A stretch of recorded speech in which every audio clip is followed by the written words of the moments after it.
Offense and defense respectively. And then last year, Delaney Walker of the Titans, their tight end, he won it on offense, and Von Miller of the Broncos won it on defense. Just a 1-yard gain on the play, and that'll mean a call to the punt team as it's 4th down.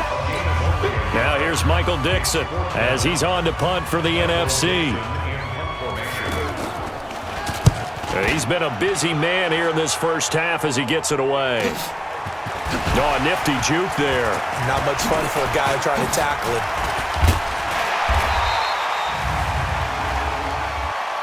Personal foul, face mask, defense.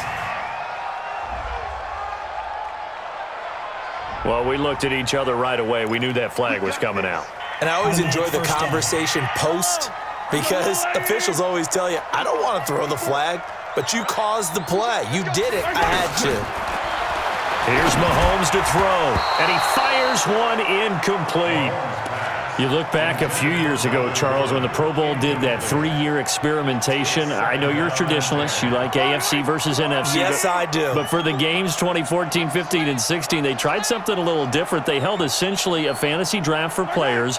Year 1, it was Jerry Rice, Deion Sanders as captains. Year 2, Michael Irvin and Chris Carter. And then in year 3, Michael Irvin again matching up against Jerry Rice. And one common denominator, every single one of those guys with a gold jacket, all of them in the Pro Football Hall of Fame. So they didn't ask you and I to be the captains and make the picks.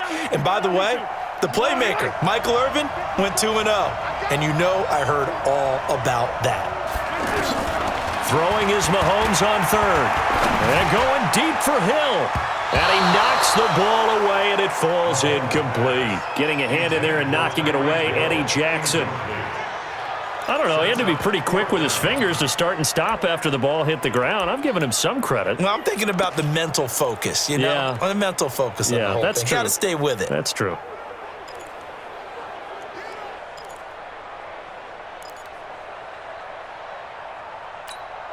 The 3 straight incompletions, they don't care. That hasn't dissuaded them. They're going to go for it on 4th. Here we go, 4th down, Mahomes, eluding the pressure right. He can run for it, and he will. And they can't bring him down. 23 yards on the tuck and run. Partner, it's often that man coverage is easier for a quarterback to run against. You get your receivers going downfield. Those guys are staying with them, and oftentimes they have their back to the quarterback, which opens up a lot of space and room, and they don't even know that he's taken off with it. What a big-time pickup on that play. And they'll get this one down to about the 20-yard line. Back-to-back nice plays, 12 yards that time, and a 1st down. Tremendous blocking by the interior of the offensive line. They didn't just gash him there. They blasted a gaping hole for him to gallop through. I think if he comes back to the huddle, he better be giving them a whole lot of credit and thanking them for that much space to rumble.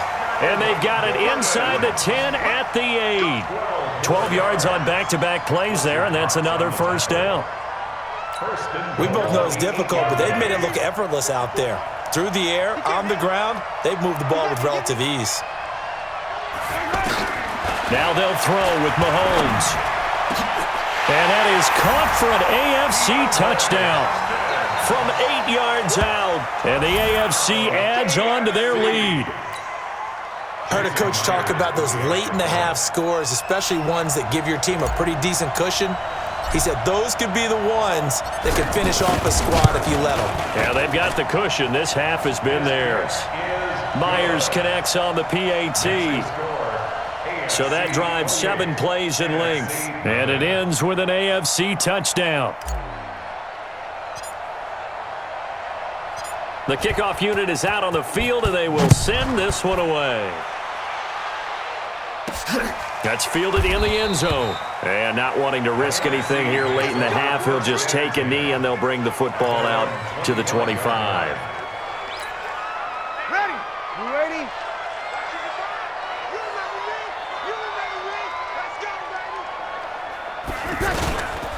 They'll try and start the drive with Gurley.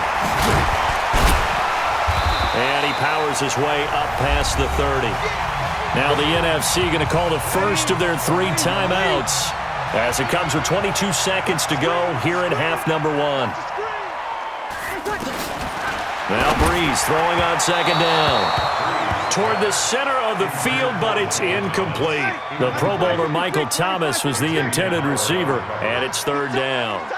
But one thing that I've liked defensively is that they've shown him a lot of different looks here in the first half. They come after him, they've sat back. I think that's what you need to do to keep an offense guessing. And they certainly have kept them on their toes. That's why they haven't had much success on the scoreboard.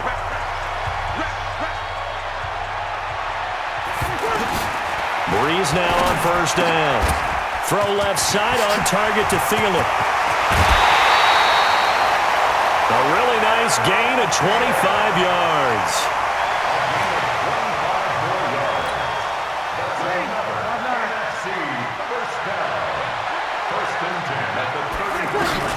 On first and 10, here's Breeze.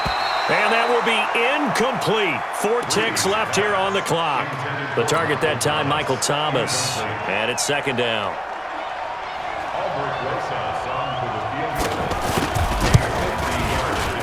And that one's not going to get there. Not enough juice, an ambitious effort, but it's well short.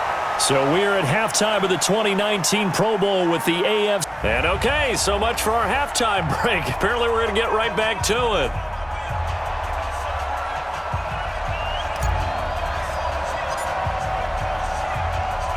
Both teams appear ready for the fight ahead, and we resume action here in quarter number 3. This is taken at his 4.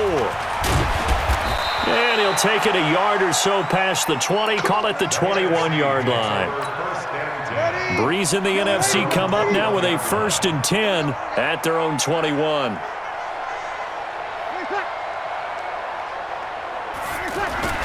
Second half starts with a carry by Elliott. He was brought down by Xavier Howard of Miami. Well, we've talked about this game being hosted here in Orlando, and you and I are quite familiar with this place, especially you. You live, what, 20, 25 minutes from here? Yeah, not bad at all, right? An easy trip to come right to the studios here in Orlando. You, of course, have to give a little bit more effort, a quick flight, then you're here, but you've learned this city quite well. And how about it, the Madden studios right here in Orlando? That's where Coach and the guys hang out as well. Breeze now on first down. It's caught over the middle. Hooper. A good pickup there. 8 yards on the first down completion. For Drew Brees, this his 12th Pro Bowl nomination. Though he hasn't played all 12 years, but still, what a career and what a season. And to do it at this age, unbelievable. Not too bad for a guy who turned 40 the week leading up to the NFC Championship game. He keeps himself in such superb physical condition and still loves everything that goes along with football. He may play till he's 60. Another example right there how this defense really is winning the entire game at the point of attack. Yeah, right there at the line of scrimmage because they are dominating it. It allows their interior guys to get upfield and spill into the backfield. So how are you going to combat that? You know, because they bring in your tight end, keep him in. Your running backs, they have to step forward. Bottom line, your offensive line has to block them first to give yourself a chance. And this is away. It's a high kick, and he got all of it. And problems spreading to the punt team now. This one goes all the way into the end zone on the fly, so that'll come back to the 20.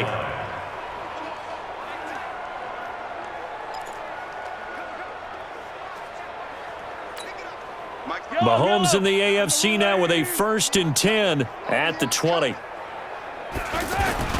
They go play action. Now Mahomes. And going deep for Hill. It's caught inside the 25. And touchdown.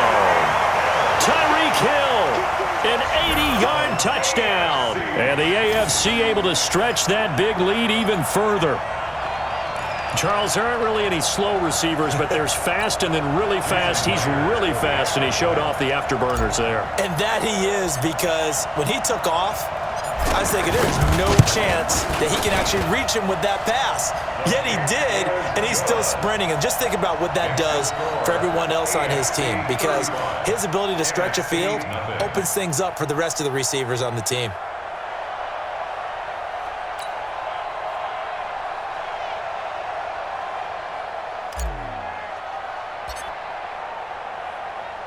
Set now to kick this one away, and off it goes.